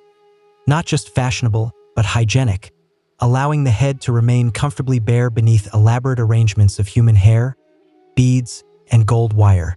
Beauty also denoted standing. The more affluent the individual, the more elaborate the cosmetic container. Elite women possessed cosmetic jars of fine stone or glazed pottery, while ordinary individuals used simpler vessels. Scented cones of wax were worn on artificial hair during banquets, slowly melting and releasing fragrance throughout the evening. A sensual blend of hygiene, gentle allure, and richness. To the Egyptians, beauty was timeless. One did not merely prepare their appearance for the living world. One adorned oneself for the afterlife, because in Egypt, even the departed were expected to appear divine. In ancient Greece, beauty was a philosophical concept, quite literally. The Greeks believed that physical appearance subtly reflected moral character, and to be beautiful was to embody kallikagathos, nobility, and virtue. Sculptors carved deities with idealized proportions, not to flatter the divine, but to gently show mortals what perfection resembled. That same quiet focus on harmony and balance permeated personal care and adornment. For Greek women, the ideal was fair skin, a sign of purity, standing, and freedom from outdoor labor. Pale complexions suggested one was affluent enough to remain indoors. To achieve this, women applied white lead, a subtly hazardous choice by modern standards, or a natural clay to lighten the skin. Some even used chalk or crushed pearls. It was not about vanity. It was about subtly indicating one's belonging to the esteemed class. Cheeks and lips were subtly tinted with natural pigments, often derived from red earth, crushed berries, or plant roots. Rouge gave the impression of vitality and youth, and lip stains, though subtle, hinted at sensuality without deviating from social norms. Greek beauty avoided extremes. A little color was elegant.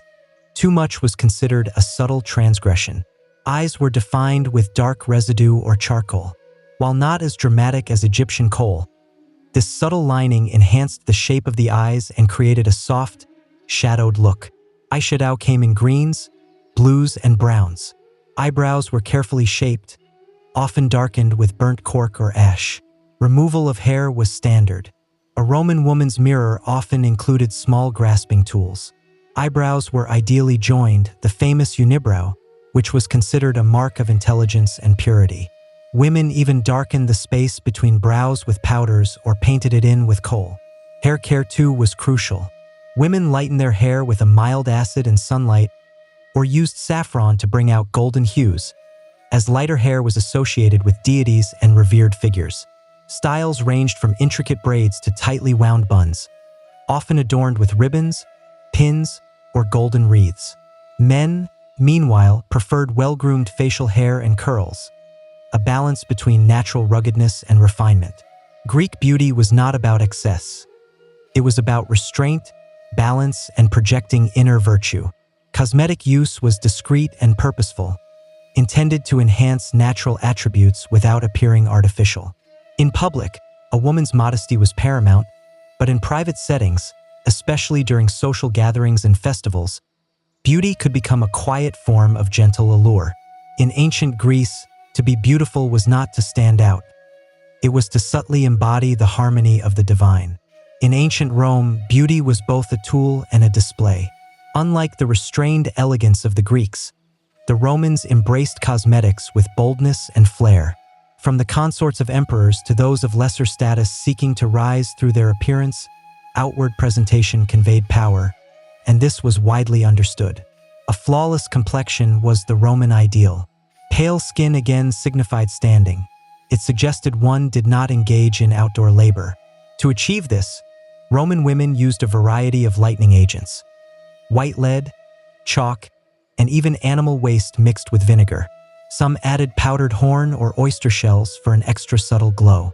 Face masks made from honey, barley, or milk were popular among the wealthy, and beauty recipes circulated among the elite like cherished secrets.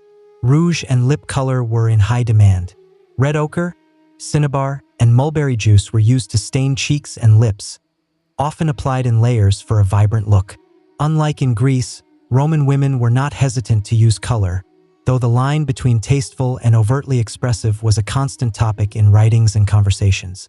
A well-painted face could indicate wealth, desirability, or even notoriety depending on the observer.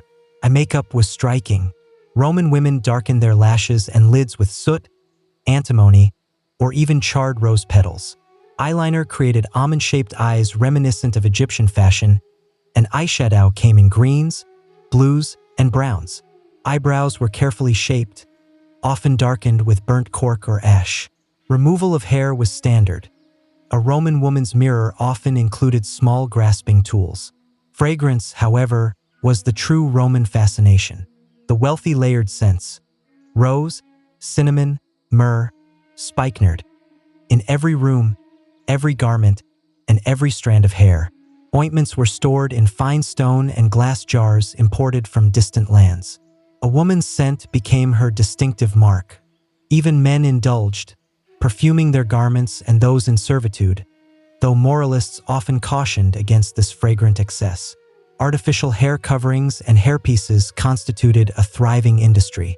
Lighter-colored artificial hair, especially those made from the hair of Germanic enslaved individuals, was fashionable among Roman elites. Hair was styled high in complex coils and waves, held in place with pins of ivory, silver, or even gold. Hairdressers were essential household staff for the affluent. In Rome, cosmetics were not just about beauty. They were about standing, ambition, and social performance. Every pigment, every scent, every braid subtly conveyed one's identity or desired identity. In the bustling cities of ancient Mesopotamia, Babylon, Nineveh, beauty was interwoven with subtle mysticism, healing practices, and the divine. Here, where some of the world's earliest civilizations quietly blossomed, cosmetics were not merely tools for gentle allure or status. They were protective charms against misfortune, expressions of devotion, and even components in rituals of transformation. Mesopotamian women and men placed great importance on personal care. Scented oils and balms were central to daily life. These were not just moisturizers in a dry climate. They were believed to carry divine energy. Applying fragrant oils was considered both hygienic and sacred, aligning the body with the divine. Oils were extracted from sesame, almonds, and olives, often infused with myrrh, cedarwood, or frankincense. Eyes were the focal point of Mesopotamian beauty, much like in Egypt. Dark kohl was applied to the lids and lashes, not only for aesthetic effect but as a shield against less benevolent spirits and illness. Charcoal, lead, and crushed minerals were common ingredients, mixed into pastes that were stored in small stone jars. The subtly exaggerated eye shapes seen in Mesopotamian sculptures were not merely artistic choices. They reflected actual cosmetic practices. Face creams and skin treatments were recorded on clay tablets. Recipes included crushed date stones, beeswax, and milk to soften and lighten the skin. Clay masks were used to treat blemishes, and gentle abrasive substances made from salt or ash exfoliated the skin. Personal care manuals were not uncommon among the elite, early examples of beauty advice that subtly blend science and ancient practices. Hair was styled with care and complexity. Mesopotamian women oiled their hair to keep it shiny and manageable, braiding it into elaborate patterns or twisting it into buns, often adorned with ribbons, beads, or bronze pins. Artificial hair coverings were less common than in Egypt, but hairpieces and false braids were used to add volume or subtly display wealth.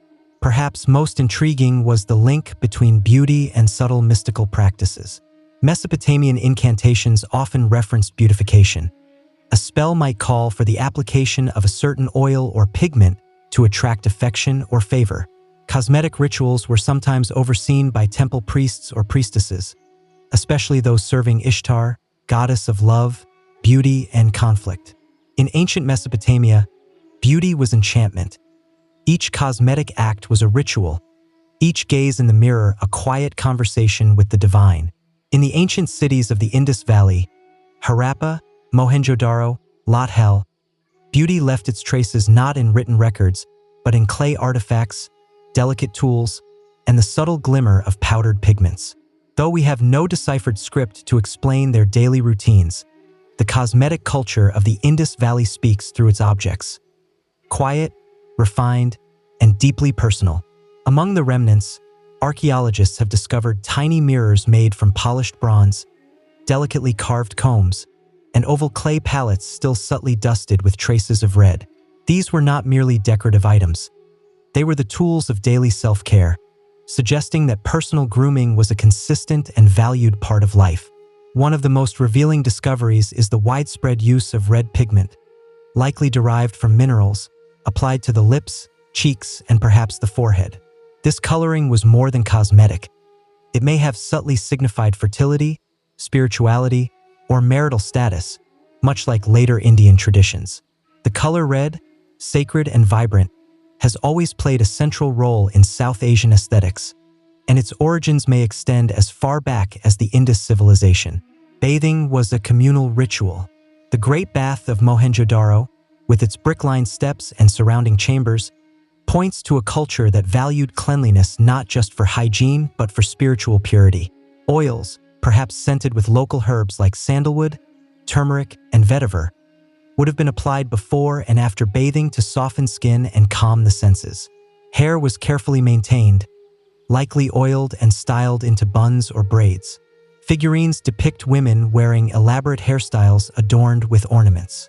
Some scholars believe the people of the Indus Valley used natural plant dyes to color hair and decorate the body, precursors to traditions still practiced across the Indian subcontinent today. Fragrance played a role too. Though few written records survive, botanical evidence suggests the use of aromatic resins and herbs. Incense burners found in homes and temples hint at the fusion of scent, sanctity, and everyday ritual. Beauty and cleanliness were not separate from spirituality. They were an integral part of it. In the Indus Valley, cosmetics were quiet symbols, worn not for spectacle but for balance, identity, and perhaps even affection. Their beauty was deliberate, subtle, and enduring. In ancient China, beauty was a reflection of nature, delicate, balanced, and deeply symbolic. To be beautiful was to evoke the serenity of a plum blossom, the purity of jade, or the grace of a crane in flight. Across dynasties, from the Han to the Tang, Chinese cosmetics evolved into a refined and poetic ritual, an art form gently painted onto the human canvas. Pale skin was the cornerstone of Chinese beauty ideals. Much like in other ancient cultures, fair complexions signified wealth and refinement, proof that one did not toil under the sun. Women used rice powder to whiten their faces, often applying it in layers to achieve a smooth, porcelain-like finish. Some mixed it with pearl dust or powdered lead, unaware of the long-term health implications. Blush was applied with care, not in harsh circles, but in soft shades resembling flower petals. This style, known as fedden or flying dots, became particularly popular during a certain dynasty. Women painted delicate red marks on their cheeks and sometimes foreheads, inspired by the colors of nature or the gentle blush of affection. Lips, too, were a quiet statement. Red pigment was used to tint them in a small, heart-like shape, leaving the edges of the lips pale. This created a contrast that emphasized delicacy and restraint, a visual whisper of sensuality rather than a declaration. Eyebrows were an art form. Styles changed with the ruling period. Straight, arched, or curved like the wings of a swallow. Women shaped their natural brows and redrew them with charcoal or black ink. Manuals and scrolls from various dynasties described dozens of distinct eyebrow styles, each with poetic names like willow leaf or distant mountains. Ornamental touches elevated beauty to theatrical levels. Women wore huadian, tiny floral or jewel-like forehead decals made from gold leaf, paper, or crushed flower petals. These delicate dots symbolized youth, wealth, or seasonal celebration. Perfume and skincare also played vital roles. Scented oils infused with orchid, lotus, or musk were gently massaged into the skin, while herbal face masks using ginseng or green tea promised clarity and longevity. Beauty was not merely cosmetic. It was medicinal, philosophical, even moral. In ancient China, to be beautiful was to be in harmony with heaven and earth, a living poem composed of color, scent, and grace. In ancient Mesoamerica, among various civilizations, beauty was vibrant, ceremonial, and deeply connected to the spiritual world. Unlike in some ancient societies where cosmetics were limited to elite women, in Mesoamerica both men and women adorned their bodies with meaning. Appearance was not just about attraction. It was about identity, ritual, and cosmic connection. The Mesoamerican palette came from nature. Red was the most sacred color, symbolizing life, blood, and the sun. Women gently painted their lips with seeds that produced a deep crimson tint, while cheeks were colored with crushed cochineal, a brilliant red dye made from insects harvested on cactus. Black and white were used for contrast, subtly shaping the face or framing the eyes with charcoal and powdered lime. Body painting was common and often ritualistic. Dyes and mineral pigments were applied during festivals, conflicts, or religious ceremonies. Warriors painted their faces to subtly intimidate adversaries and honor the divine. Priests painted their bodies with ash or chalk to purify themselves for ritual or ceremony. And young women wore subtle marks on their faces during courtship rituals, hinting at readiness for marriage. Perfume and fragrance held divine significance. The Aztecs were deeply fascinated with flowers, which they used not only in offerings but also in personal adornment. Fragrant blooms were woven into garlands or crushed into pastes and gently rubbed onto the skin. A sacred tree resin was burned as incense and mixed with oils to scent the body before rituals. Hairstyles were deeply symbolic. Maya women wore long, thick braids coiled atop their heads or twisted into buns, sometimes adorned with jade beads or feathers.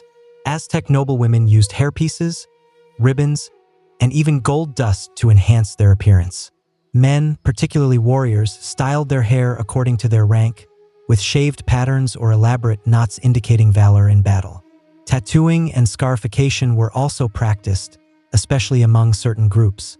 These permanent marks were not merely decorative. They were spiritual badges of endurance, dedication, or religious transformation. Even dental cosmetics existed. Elites had jade or turquoise inlays placed into their teeth, signaling status and divine favor. For the Mesoamericans, Beauty was sacred.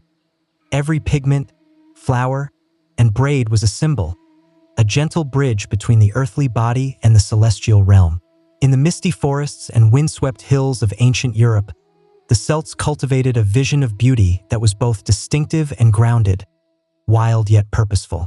They did not follow the elaborate rituals of Rome or the elegance of Egypt, but their appearance was no less significant. To the Celts, personal care and adornment were signs of vitality, bravery, and tribal identity. And yes, even warriors possessed favored combs. Celtic men and women alike paid attention to their appearance. Bronze combs, razors, and tweezers have been found in burial sites, demonstrating that personal grooming was valued. Hair was considered sacred, and both sexes often wore it long, wavy, and styled with a mild acid or animal fat for volume and firmness, giving warriors that famed spiked or swept-back look that subtly impressed their adversaries. But perhaps the most iconic element of Celtic appearance was woad, the blue dye extracted from a specific plant.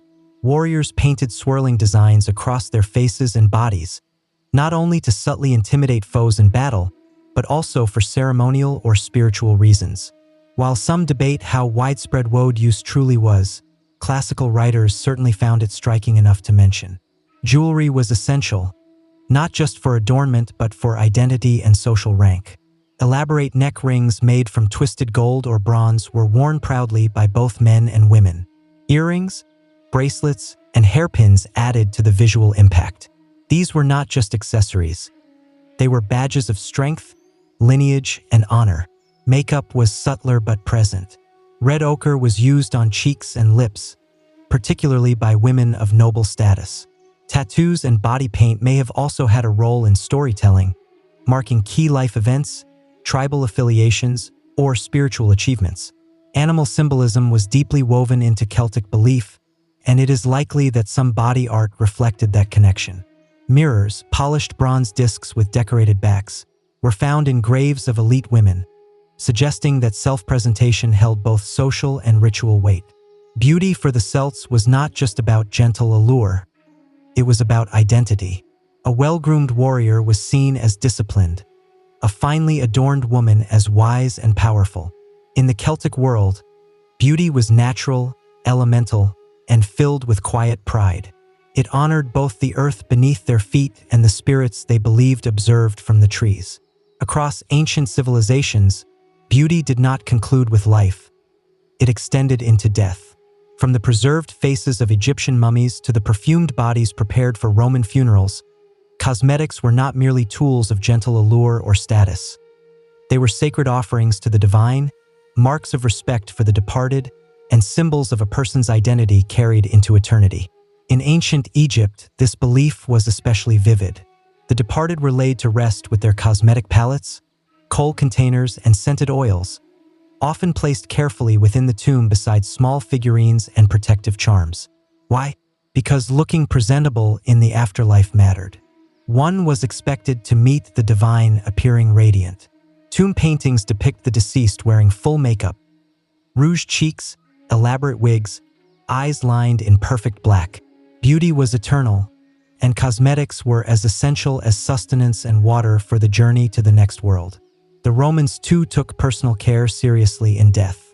Elite Romans prepared their bodies with myrrh, cinnamon, and spikenard.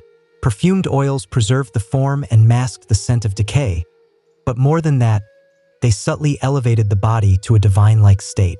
Roman funerals were public displays of wealth and virtue, and a well-prepared form reflected honor on the entire family.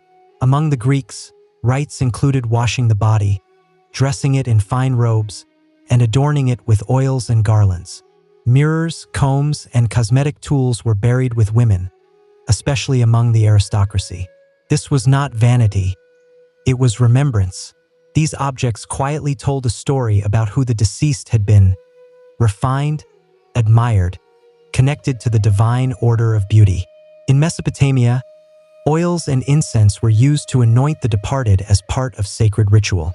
Cosmetic substances were believed to possess protective properties, warding off less benevolent entities and ensuring a peaceful passage to the underworld. Death was not an erasure of beauty, but a transformation of it into something cosmic and enduring. Even in prehistoric burials, red ochre has been found gently sprinkled over bodies, possibly symbolic of vital essence, renewal, or life force. It suggests that the impulse to beautify and sanctify the body in death is as ancient as settled communities themselves. Across cultures and centuries, cosmetics gently bridged the mortal and the divine. In life, they subtly impressed. In death, they consecrated. Beauty was not fleeting, it was everlasting. Beneath the intricate rhythm of Istanbul, the gentle calls to prayer, the soft horns of vessels on the water, the quiet footsteps of travelers moving between grand structures and vibrant markets. There is a profound silence. Cool, echoing, ancient silence. You gently descend a stone pathway, and the temperature subtly shifts. The air becomes comfortably damp. Then suddenly, the bustling city fades, and the basilica cistern quietly envelopes you. Constructed in the 6th century under Emperor Justinian the Great, the basilica cistern, known in Turkish as Yerebatan Sarnıcı, is the largest surviving underground water reservoir from the Byzantine Empire. It is a hidden cathedral of water, vast, contemplative, and as quiet as a resting place. Extending over 300 feet in length and 200 feet in width, it once held up to 80,000 cubic meters of water, enough to supply the Great Palace of Constantinople and surrounding buildings. But this was not merely a functional container. No, the Byzantines constructed even their water storage with quiet ambition. The cistern is supported by 336 marble columns, most gently rising over 9 meters tall, arranged in 12 perfect rows. The ceilings they support curve gently into arches, creating the illusion of a cathedral softly submerged in shadow. Reflections gently ripple beneath your feet. It feels as if you have stepped into a quiet, other realm, illuminated only by the faint gleam of water and the occasional soft beam of light. The source of this water? The distant Belgrade forest, conveyed through elevated channels stretching for miles. Water in Constantinople was essential for survival. The city had been quietly surrounded more times than anyone could count, and in times of conflict, when water channels were severed and fountains ran dry, the basilica cistern ensured life continued gently below ground. For centuries, it was gently forgotten. After the Ottoman conquest of Constantinople in 1453, the cistern quietly faded from public awareness, its entrances sealed, its purpose lost. Locals spoke of homes with mysteriously damp basements. Some even quietly drew from their floors. It was not until the 16th century that a curious scholar quietly rediscovered it, guided by tales of water that whispered beneath the earth. Today, it stands not just as a monument to Byzantine ingenuity, but as a dreamlike echo of a world that once quietly influenced the known lands. A place where time seems to gently drip slowly from the ceiling and the spirits of emperors walk silently between the columns. To understand the basilica cistern, one must understand its creator, Emperor Justinian the Great, ruler of the Eastern Roman Empire in the 6th century. Justinian was not content with merely preserving Rome's legacy. He wished to subtly surpass it. He constructed grand religious structures, courts, barriers, and water channels, a stone and mortar declaration that Constantinople was the new Rome. And beneath the city's foundations, he built a marvel no one would observe, the basilica cistern. Construction commenced around 532 CE, shortly after widespread unrest gently affected half the city. In the subtly smoldering aftermath, Justinian commissioned a new underground water reservoir that would not only supply his rebuilt imperial palace but also withstand prolonged engagements and fire. It was both a gentle precaution and a political statement. Constantinople would never thirst, and the emperor would never falter. The cistern was built on the site of a former religious structure, hence its name, and would require enormous resources. Thousands of laborers, including those captured in conflict, carved out a space nearly the size of a cathedral beneath the city. The result was an underground reservoir measuring 138 by 64 meters, supported by 336 columns, many of them repurposed or spolia, taken from older Roman and Greek temples. Reusing columns was not just economical, it was symbolic. Justinian was literally constructing a new empire upon the remnants of the old. Different architectural styles of column tops sit side by side, gentle reminders that Rome's grandeur had been inherited, reshaped, and subtly placed beneath Constantinople. The engineering was remarkable. Vaulted ceilings distributed weight evenly, brick walls were made resistant to water with thick layers of mortar, arch supports prevented collapse. And most importantly, the cistern was supplied by distant water channels, some stretching over 19 kilometers from a forest. This ensured the cistern could store vast reserves, ready for dry periods, fire, or prolonged engagements. But the true subtle brilliance of the cistern is its invisibility. It did not overtly present itself. It remained hidden. The public never saw it. There were no grand archways or gilded mosaics, just quiet, dark utility, a subterranean pulse beneath the city's grandeur. And yet, for all its silence, it was a lifeline, an emperor's gentle response to chaos and decline. It whispered one message through every brick, that Rome still quietly existed, just deeper underground. Step inside the basilica cistern, and you do not feel as though you have entered a reservoir. You feel as if you have gently stumbled into a forgotten sanctuary. A forest of stone gently rises around you, 336 marble columns arranged in perfect rows, their reflections shimmering across dark water. The silence is only subtly broken by the occasional gentle drip from the ceiling, echoing like the quiet breath of the past. These columns are not uniform. That is part of what makes them so subtly captivating. Some are smooth, others fluted. Their capitals range from subtle curves to intricate leaves, and a few seem entirely created on the spot. That is because many of these columns were spolia, architectural or sculptural pieces gently repurposed from earlier Roman and Greek ruins. It is a subtle mosaic of past eras within one structure, as if the deities of old temples had been subtly guided to this damp underworld. Most columns stand around 9 meters tall, supporting brick arches that make the entire chamber feel like a gently submerged cathedral. The marble, permeated by centuries of moisture, glows faintly under the cistern's soft lighting, yellow, gray, and pink tones subtly flickering across the stone like candlelight gently held in water. Among these pillars, two stand out for their subtly striking artistry: the tier column and the Medusa columns. The tier column, also called the weeping column, is covered in swirling engravings resembling peacock eyes or teardrops. Some believe it was carved to honor those who quietly labored and passed during the cistern's construction. Legend suggests that if the column gently drips on you, it brings good fortune. A somber myth for a place already deeply imbued with memory. The placement of the columns, 12 rows of 28, was not random. Their arrangement created symmetry and balance, a Byzantine obsession rooted in both Roman engineering and Christian understanding of the cosmos. Even in a structure few were intended to behold, aesthetic order was significant. The Byzantines understood that beauty and function were never separate. Over the centuries, subtle organic growth and mineral deposits have softened the lines of the columns. Roots once gently crept through small openings in the ceiling, subtle creatures nested in the arches. Time, like water, gently smoothed everything.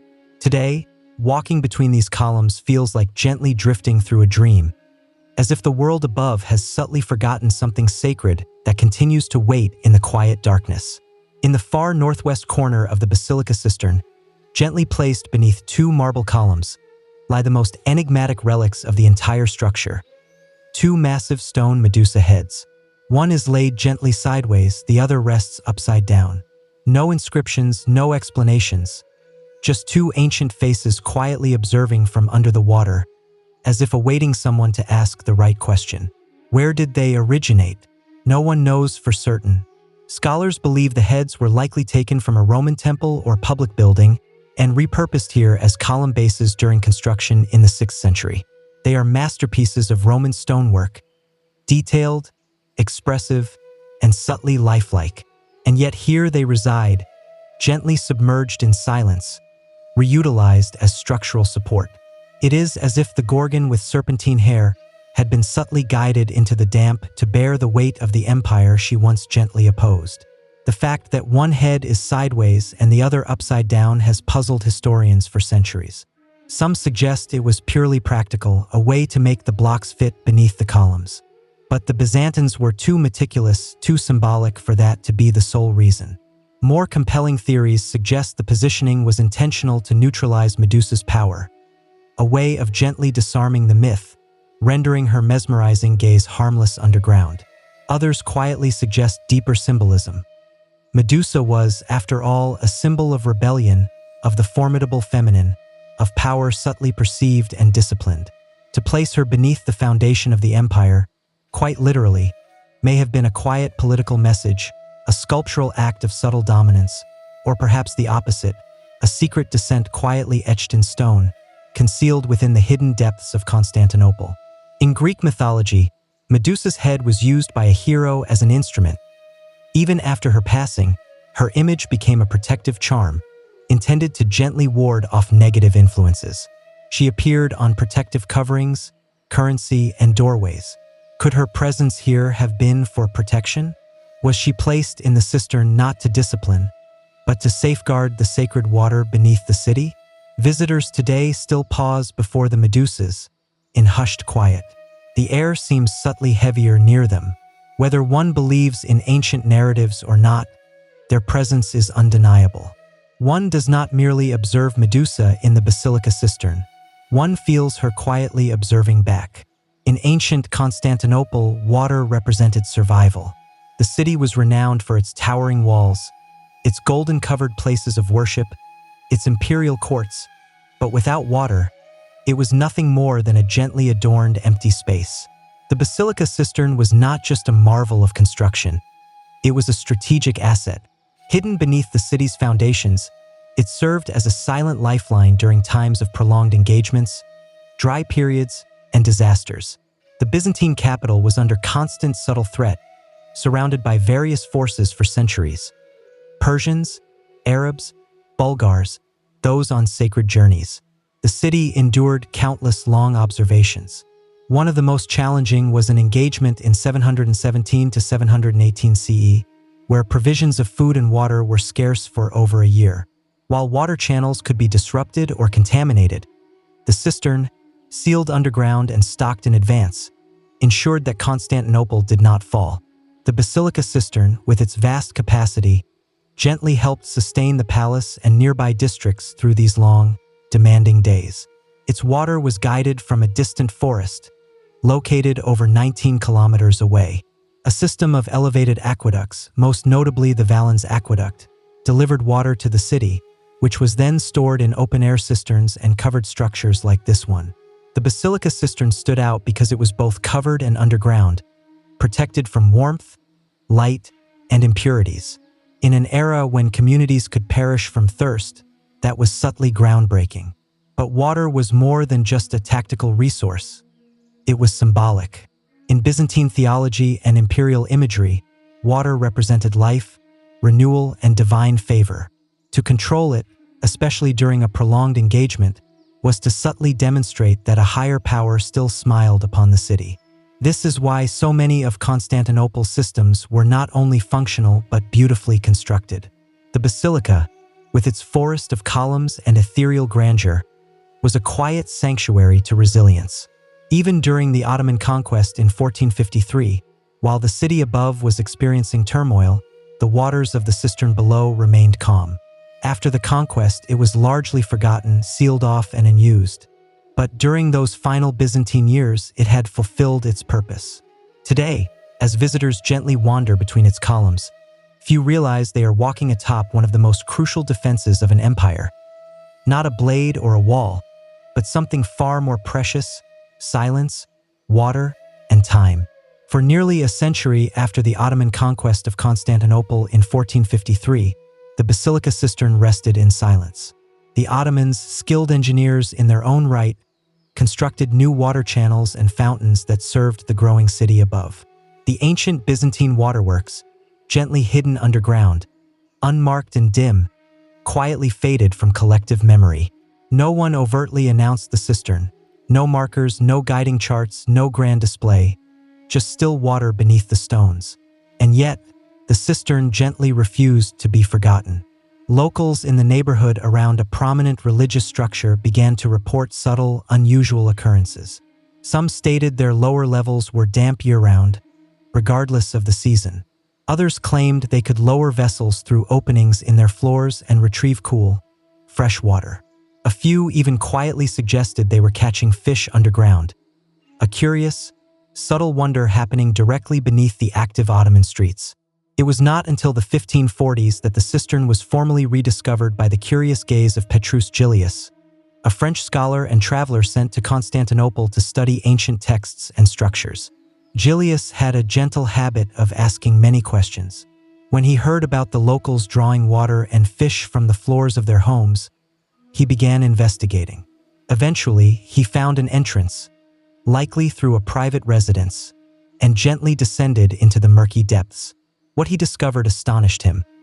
A subterranean space larger than many cathedrals in Europe, filled with columns, dark water, and subtle echoing drips. He gently navigated through the cistern by candlelight, sketching and measuring its dimensions, noting the carved column tops and mysterious heads. Gillius's writings introduced the basilica cistern to the wider world, a lost wonder of the Byzantines, preserved beneath the Ottoman capital. Yet even after his discovery, the cistern was not fully restored or open to the public.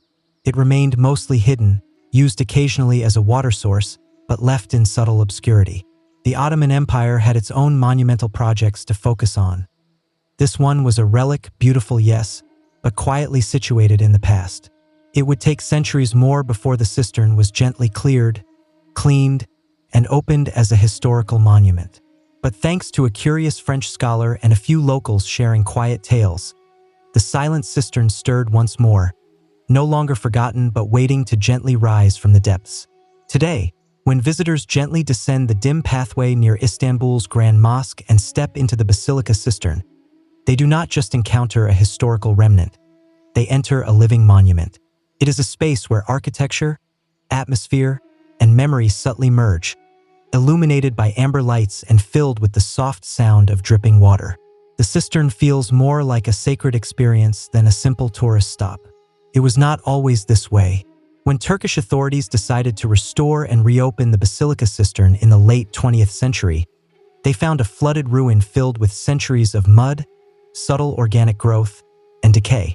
The columns were stained, the floor imperceptible beneath water and sediment, but the fundamental structure remained solid. The structure had endured gentle disturbances, fires, conflicts, and abandonment, all while quietly supporting its ceiling. After extensive cleaning and restoration, walkways were gently installed just above the water level. Lighting was carefully chosen to highlight the graceful curves of the columns and reflect them in the dark water below. The result? An atmosphere that feels more like an underground cathedral than a reservoir. It is no coincidence that some refer to it as the sunken palace, and in the silence you hear it, the echo. Every gentle footstep, every soft whisper, every drop of water reverberates through the stone like a quiet chant from another realm. It is haunting, beautiful, timeless. It is not surprising that filmmakers and artists have been drawn to the space. The Basilica cistern has appeared in various cinematic productions and countless documentaries and musical presentations. It is not just a historical site, it is a stage. Visitors are often gently taken by surprise by the emotional depth of the space. Children instinctively lower their voices, tourists slow their pace. Even the most distracted traveler pauses to observe the heads, half submerged and subtly contemplative in the shadows. There is something magnetic about this place. It does not request reverence, it quietly inspires it. In recent years, the cistern has also hosted art installations, light displays, classical music concerts, and sound experiences that subtly merge past and present. It is, paradoxically, more vibrant now than ever. A space once hidden, now illuminated with new significance. From imperial function to artistic sanctuary, the Basilica cistern has gently risen again, not with grand gestures or forceful means, but with silence, water, and light. In a city that has witnessed empires rise and fall, water has remained Istanbul's oldest and quietest observer. The Basilica cistern, more than just a storage vault, holds centuries of symbolism, not only as a resource but as a spiritual and philosophical presence. The Byzantines and later the Ottomans understood that water was never merely about hydration. It was about purification, power, and the subtle boundary between realms. Water in the cistern moves slowly. It does not rush, and it does not speak. It gently ripples and reflects light, dances across its surface, subtly altering the symmetry of the columns. In this, there is a kind of sacred performance. The stillness encourages one to gently look inward. Like a mirror, the cistern reflects not just light, but history, identity, and myth. In Byzantine theology, water played a central role in renewal. A key Christian ritual was a watery transition from concluding life to beginning it, from impurity to clarity. While the basilica cistern was not used for formal religious ceremony, its aura evokes that same transitional space. You gently descend into the earth and encounter subtle darkness, then light, then silence. It feels like passing through a ritual, unspoken but undeniably sacred. Some scholars argue that the location of the cistern near a grand mosque and the Great Palace was not accidental. It served not only as infrastructure but as symbolic reassurance. The emperor's court was not built on dry foundations, but on flowing, living water. Beneath every throne, a river. Beneath every law, reflection. The Ottomans too revered water. Their gardens, palaces, and mosques were designed around fountains and pools. Water represented divine mercy in Islam, and architectural water features reminded the faithful of a beautiful afterlife. The basilica cistern may have been a Byzantine creation, but it fit quietly into Ottoman understanding. Cool, hidden, and eternally flowing. And then there is the psychological symbolism. Walking through the cistern evokes more than awe. It whispers memory. The way light filters through columns, the hush of footsteps echoing across water, the slow drip from a ceiling that seems to breathe. It is a space that does not rush to reveal itself. It waits, like water, like history. Today, the basilica cistern is no longer hidden. It stands proudly among Istanbul's top destinations, a haunting yet majestic reminder that the city's true heart beats not just in its minarets and mosques, but deep beneath the ground. Millions gently descend its steps every year, not just to learn about ancient water systems, but to feel the weight of time gently pressing from the walls. In a city bustling with sounds and movement, the cistern is one of the few places where silence dominates. Travelers instinctively whisper. Even the gentle click of a camera seems too loud. And yet there is life here, not just in the steady flow of visitors, but in the subtle shifts of light, the quiet splashes, and the performances that occasionally bring this space gently back to life. Over the last 2 decades, the cistern has hosted art exhibits, light presentations, classical music concerts, and sound installations that subtly merge past and present. Artists and architects treat it as a canvas, a sacred space where history is not confined, but is part of the atmosphere. You do not observe the basilica cistern from a distance. You walk through it, you gently absorb its essence. Restoration efforts have been delicate but vital. Site_start, the columns have been cleaned, structural supports reinforced, and walkways improved to allow better access.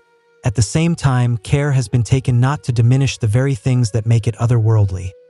The soft lighting, the cool air, the low hum of dripping water. It remains an engineering marvel, yes, but also a reminder that infrastructure can be beautiful, even mystical. While the modern world gently considers practicality versus beauty, ancient builders created a water tank as elegant as a cathedral. That subtle contrast still gently captivates visitors today. Above ground, Istanbul gently pulses with new energy. Modern vehicles glide past ancient sites, and street vendors offer warm provisions beside ancient ruins. Yet directly below it all lies the basilica cistern. Unmoved, undisturbed, eternal. It holds the narratives of emperors, designers, various forces, and dreamers, all now gentle echoes in the damp stone. In the basilica cistern, time does not feel linear. It gently circles like water in a basin. Past and present meet in silence, and for a moment, you are not just in Istanbul. You are in Byzantium, in Constantinople, in a subtle world that never truly departed.